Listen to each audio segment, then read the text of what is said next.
hemos invitado al sociólogo Fausto Giraldo.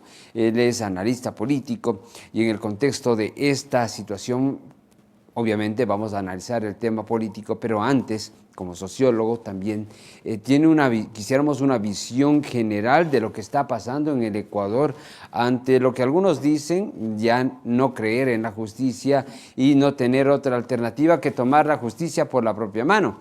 ¿Qué dice usted, Fausto? Buenos días, bienvenido. Estimado David, buenos días. Un saludo cordial a los amigos que nos observan y nos escuchan. Bueno, yo he señalado de que hay dos posiciones, pues, en la sociedad y en la población respecto a este tipo de conflictos, ¿no es cierto? El uno, aquellos que se sienten perjudicados y que obviamente miran que la justicia por mano propia es un mecanismo para, digamos, vengar lo perdido o sancionar lo actuado por la delincuencia, sobre todo cuando se trata de crímenes como el sucedido en Cayambe, ¿no es cierto?, en el que se habría asesinado a un conductor de un vehículo de una compañía y que obviamente la muchedumbre detuvo a los delincuentes y luego, como en aquellos tiempos de la Edad Media, detuvieron, desnudaron, amarraron las manos, garrotearon y colgaron en una plaza pública al delincuente. Obviamente eso es barbarie, es salvajismo, porque evidentemente en la Edad Media las No había ni normas Dios ni de ley, relación Fausto. No había ni Dios ni ley. Reinaba el imperio y así se juzgaba y así se colgaba, se ejercía esa justicia, entre comillas, por mano propia. así era, es decir, ese era el momento, de los límites del derecho en ese momento, porque no habían normas escritas, ¿no es cierto? Así En es. el periodo romano, lo que se hacía era el criterio de buen consenso entre todos los habitantes y la decisión del emperador para determinar cuál era la sanción que se debía imponer al delincuente. Pero con Pero el ya transcurso de de la eso ya historia hemos es donde pasado muchos años, estamos en la actualidad con la tecnología, un sistema de justicia organizado, hay entidades, las diferentes dependencias. Se supone que deberíamos confiar en la justicia, pero los últimos hechos también, Fausto, usted habrá conocido, usted que es un hombre muy informado, los jueces están detenidos, son apresados, el Consejo de la Judicatura también es cuestionado, entonces la gente también dice si los vamos a entregar a la justicia para que mañana salgan y sigan delinquiendo, no puede ser, sin duda alguna, una justificación, pero algo tiene que ver. estimado David, como digo, estamos en el siglo XXI, tenemos normas, tenemos leyes, se han hecho, entre comillas, los esfuerzos para implementar algunas normas que endurezcan penas, pero como usted dice, el tema es también credibilidad y confianza en la Así es. institucionalidad, sobre todo el tema jurídico, ¿no es cierto? Usted observa con claridad narcojueces, corrupción de jueces, jueces que dejan en libertad a delincuentes detenidos en fragancia, ¿no es cierto? Y a políticos también que son vinculados a temas de corrupción narcopolítica. Entonces, aparte de ello, usted tiene un abandono desde el Estado a la ciudadanía, porque no se trata solamente de tener un patrullero, dos patrulleros o policías, unidades de policía, se trata de dar una atención integral al tema de vida, de vivencia de la seguridad no tiene que ver solamente con la dotación de policías y patrulleros. La seguridad tiene que ver con garantizar empleo de la gente, educación y espacios de ocio y recreación de los jóvenes y adolescentes. Recordemos, y usted debió haber observado cómo es que un muchachito de 14 años en la costa ecuatoriana fue criminalizado, obviamente, por la policía, fue asesinado, y eso implica entender no el crimen, sino por qué el muchachito estaba vinculado a los grupos de delincuencia organizada en el país. Es por el abandono del Estado que hay. Entonces, la población sí, ni yo justifico y no estoy de acuerdo con la barbarie que se comete y el uso de la horca como mecanismo de aplicar justicia, pero creo que es importante entender la exigencia de la población respecto a quienes dirigen el Estado para que se resuelva este problema de la inseguridad y sancionar, ¿no es cierto? Sancionar y aplicar en derecho la justicia como requieren los ecuatorianos y ecuatorianas. Muy bien, esto va ligado también al tema político, Fausto, porque usted conoce que ya estamos en una pre-campaña electoral y los políticos han sintonizado los dos principales problemas que me parece que coinciden en todas las provincias del país, que es la falta de empleo y la inseguridad. Todos le van a ofrecer quizás, de hecho lo van a ofrecer lo mismo, pero de diferentes formas. ¿Qué opina usted previo a este proceso electoral? A propósito que me parece que la papeleta será una sábana de 16 candidatos hasta el momento. Estimado David, no estamos en pre-campaña electoral. Eso dice la ley. Así es. Realmente estamos en campaña electoral. Y usted A vista y observa paciencia del a los, CNE, ¿no? por ejemplo, A vista y paciencia del sí, sí, CNE. sí, sí. El organismo electoral, lamentablemente, no de ahora, sino de algunos procesos electorales, no ha jugado un papel de control de los procesos electorales en la actuación de campañas previas realizadas por las organizaciones políticas. Observamos ahora al presidente de la República que en vez de estar gobernando el país, que en vez de hace casi un año sentarse a implementar políticas de atención al tema energético, se ha dedicado a confrontar, a visitar territorios, a ofrecer que hará, que vendrá, que realizará, pero en realidad está en campaña electoral. Imagínese usted, acaba de regalar la energía eléctrica de diciembre, enero y febrero a propósito de la campaña electoral, pero resulta que está regalando energía eléctrica que no hay, ¿no es cierto? Claro. O sea, ahora no tenemos, hoy nos van a cortar en la noche la energía, la próxima semana nos van a cortar la energía. Entonces, Y que conste yo que me dijeron y pregunto, ratificaron que no habría apagón, Fausto. Recuerde usted que el ministro de Gobierno, incluso en su acostumbrado tono grotesco, esa forma prepotente de actuar de estas personas que llegan a ocupar estos espacios de poder y que ya una vez envanecidos con aquello, pues lo que quedan es gritar en los medios, hacer alusión a la fuerza, al espacio que gobiernan, y le decía nomás, interrumpió una entrevista para decir que están mintiendo, que no va a haber apagones, que está todo...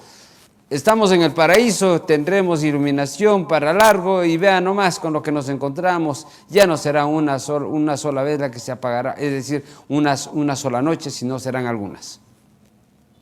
estimado David, yo creo que aquí hay que ser claros, la ciudadanía que nos escucha y nos observa debe ser muy objetiva. Nosotros no pertenecemos a ninguna organización política Así es. partidaria y por tanto la visión es únicamente de ciudadanía. Cuando nosotros hemos dicho, el gobierno hizo bien en enero en decretar el estado de excepción frente a la presencia de los grupos delincuenciales, apoyamos ese hecho, pero también hemos cuestionado las cosas inadecuadas e impertinentes que se ejecutan por parte del gobierno, por parte de la Asamblea Legislativa, por parte de las organizaciones políticas partidarias, por parte de la justicia. Es decir, aquí no estamos a favor o en contra por fanatismo, aquí estamos en función de un análisis objetivo. Y en ello coincido plenamente con lo que usted señala, más allá de que nos dijeron que no iba a haber apagones, de que no más apagones, dijeron con una ley, de que la inseguridad ya había sido superada y la violencia y la criminalidad ya no era tal como se mencionaba en el país, pero resulta que las condiciones reales en las que estamos viviendo la mayoría de la población, ¿cuáles? Nos están costando la energía eléctrica, desde luego. Y vea, la energía eléctrica no es un problema solo de que nos digan, nos quitan la luz de 10 a 6 de la mañana y punto. Estamos en un proceso también de paralización de la industria. Se habla de alrededor de 360 millones de dólares de pérdida solo hoy en la noche. Y si es que se suman a esto los cortes, los apagones de la próxima semana, vamos a ver cuánto es el alcance económico, la incidencia económica. Y por otro lado, estimado David, también hay que pensar mucho en lo que significa este estiaje y esta sequía como efectos y consecuencias para la mayoría de la población. La producción agrícola está prácticamente eliminada, los productos alimenticios de primera necesidad están reducidos y por tanto elevados en su costo. El poder adquisitivo de los salarios y remuneraciones de los ingresos económicos de los ecuatorianos está reducido, aparte de haberse bajado este poder adquisitivo por el impuesto al valor agregado y el incremento del precio de los combustibles. Ahora los costos de los productos pues nos están dejando en soletas a los pobres habitantes del Ecuador. El agua potable, ¿no es cierto?, está siendo suspendida la provisión del servicio en muchas partes del país. A mí me preocupa lo que sucede en Tulcán, por ejemplo, aquí cerca, cuando no es de ahora, sino ya son algunas semanas que están suspendiendo este servicio por varias En horas. Se habla Atuntaqui, del aquí en la provincia de Imbabura también, en Atuntaqui, Antonio Ante, es una crisis sin precedentes lo que está ocurriendo. Entonces, aquí es lo que yo digo, más allá de que estemos o no en campaña electoral, yo podré tener credibilidad de los ofrecimientos de campaña a alguien que estando en el poder, que estando en condiciones para implementar políticas de atención, mitigación, contención y resolver los problemas que tenemos de este carácter y no los está haciendo, ¿podré creer y tener confianza en ellos? Definitivamente no, pues, ¿no es cierto? O sea, yo no puedo confiar en alguien que me dice que va a hacer y a la final no lo hace y después dice que a futuro va a ser para el 2025. No, los ecuatorianos y los ibarreños y los imbabureños, creo yo, queremos que nos den soluciones o por lo menos mitigaciones en este momento y que ojalá más adelante se implementen políticas de atención integrales a todas las problemáticas: empleo, inseguridad, educación, atención o recreación y espacios de ocio para la niñez y la juventud, que son lo fundamental, creo yo, los más importantes, además obviamente de lo que tiene que ver con la seguridad social, mejores salarios, etcétera, etcétera. Yo le quiero preguntar algo que lo dialogábamos en algún momento con algunos escritores, a gente que conoce la historia del Ecuador. Y bueno, ya hemos tenido de todo. Hemos tenido militares, hemos tenido médicos, hemos tenido empresarios, hemos tenido banqueros, ahora mismo bananeros, empresarios dueños de varias empresas. Y no hemos tenido gente que conozca o tenga experiencia en el manejo de la cosa pública. Y quizás por ahí podría ser, no sé qué opine usted, el tema, porque alguien que no tiene experiencia en la función pública, que viene de la empresa privada a la función pública, usted sí conoce la realidad, cuán diferente es, y cuando llega al poder se topa con un muro en el que no es nomás de ofrecer como se lo venía ofreciendo en campaña. Así las cosas no son. Estimado David, cuando alguien adolece de un conocimiento, lo que hace es rodearse de personas que tengan conocimientos sobre la materia, pues. Y entonces, yo no puedo decir un presidente es todólogo y conoce integralmente absolutamente todo y cuáles son mecanismos, estrategias, planificación, técnicas, ¿no es cierto?, desde el punto de vista profesional. Pero lo que hay que tener es la visión. El presidente de la República lo que tiene o debe tener es la capacidad de visionar y decir hacia este objetivo vamos, para acá vamos a caminar y convocar, ¿no es cierto?, como equipo de apoyo técnico, es decir, los ministros, viceministros, directores, gerentes, etcétera, a gente que conozca en la materia. Pero yo en lo personal, si es que usted me pregunta, en la actualidad, la composición del gabinete ministerial y de quienes forman parte del gobierno en los cantones, provincias y en cada uno de los territorios, discúlpeme, son gente que realmente actúa bajo improvisación, bajo incapacidad, que no tiene la más mínima idea de lo que significa la gestión pública. Por eso es que yo en algún momento planteaba la necesidad de que todos, absolutamente todos los candidatos y todos aquellos que vayan a ocupar puestos públicos de dirección deban seguir cursos de constitución, de legislación constitucional, leyes, etcétera, etcétera, pero también de administración pública, capaz de que por lo menos se les abra un poco, se les dé algo de luz, aunque no tenemos ahora, para que sepan qué hacer en la institución pública, qué debe hacerse en este país. Y obviamente siempre digo de que lo que no se conoce también hay que consultar a la ciudadanía. Eso forma parte del criterio de participación democrática y ciudadana. Si es que yo no puedo algo, si es que yo no sé algo, me articulo con la ciudadanía a través de la organización comunitaria y barrial de la organización social y obviamente se puede entrelazar las ideas de unos y otros para hacer realidad esa visión que quizás tenemos todos, o el interés o el objetivo que tenemos todos los ecuatorianos, salir adelante, superar las crisis, ¿no es cierto?, sobre todo económicas, y poder mejorar las condiciones de vida de los ecuatorianos y ecuatorianas. Cosa que obviamente, Eso como usted suena dice, bien, Fausto, y en realidad eso es una receta, no es nada del otro mundo, pero que en la realidad eso no se cumple. Preferimos ponerle al amigo, o al inversionista de la campaña, al referido, al compadre, a quien quiera, menos a alguien que responda realmente a los intereses del país. Mire lo que está pasando en las provincias, Fausto. Imbabura adolece de un gobernador que ponga orden, que articule, que coadyuve con las alcaldías, con las diferentes instituciones. Llevo ya más de varias semanas invitándolo acá para que no me dé unas respuestas a mí, sino que le diga a la gente qué es lo que sabe de seguridad, qué es lo que sabe de la articulación con las instituciones públicas y privadas, qué es lo que va a pasar con el tema de los incendios, cómo controlar y articular a las diferentes dependencias.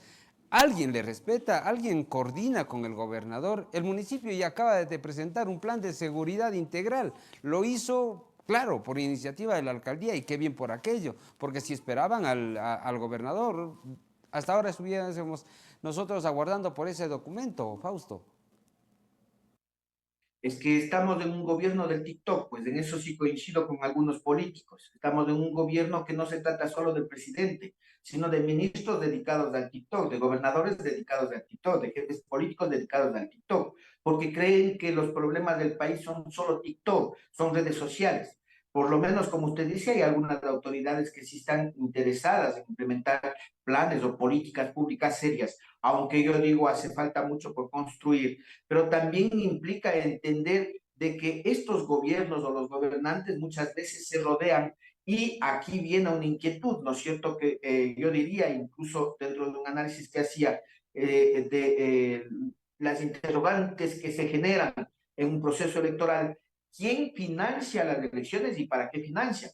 Entonces, veamos qué grupos económicos y qué personas financian las candidaturas. ¿Y para qué financian? Financian para tener puestos en las gobernaciones, en las direcciones, en los ministerios, y financian también para hacer los negocios con las grandes empresas a través de la energía eléctrica, a través de las petroleras, etcétera, etcétera. Es decir, aquí el problema es de que no hay una condición ética de los gobernantes, ni hay una condición ética, por lo menos de aquellos que van a asumir una función pública, para entender de que el primer acto de corrupción es asumir un cargo al cual no se está capacitado o no se está formado.